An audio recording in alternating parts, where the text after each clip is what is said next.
All right, it is a brisk 40 degrees out here today.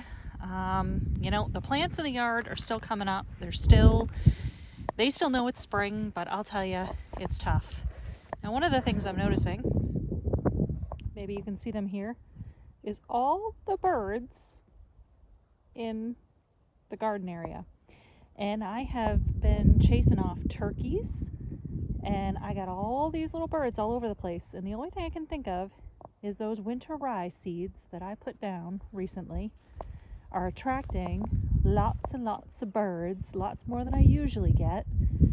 So I find that interesting, and I guess there's one reason to possibly not do the winter rye, not to put those bird seeds down, because I have never had so many birds sort of just coming into a dirt field like this before.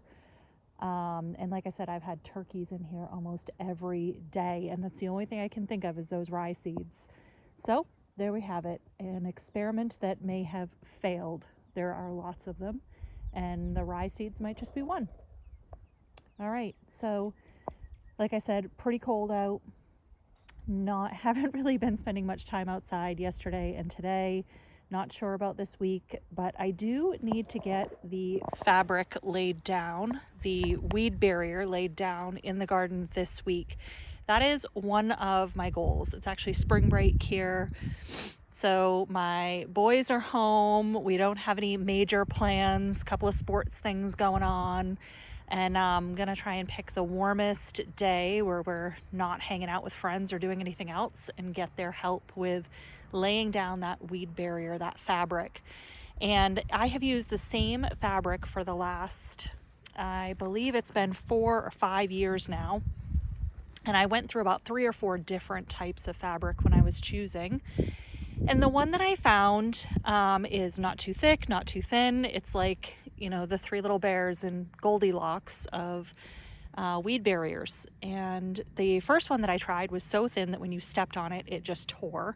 The second one was so plastic thick, it was like the contractor bag material, and the water couldn't get through it. So I finally found one that was woven so the water could get through, but thick enough that we could walk on it, and it lasted multiple years. We actually got at least 3 years out of it before we had to. Last year we finally trashed it, and we're going to replace it with brand new stuff this year, but the same type.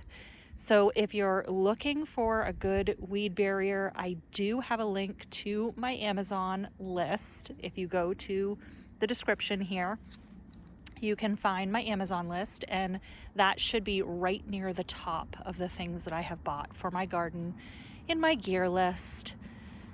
All right, so that's it for today. I'm just out here watching these little birds, and stay warm.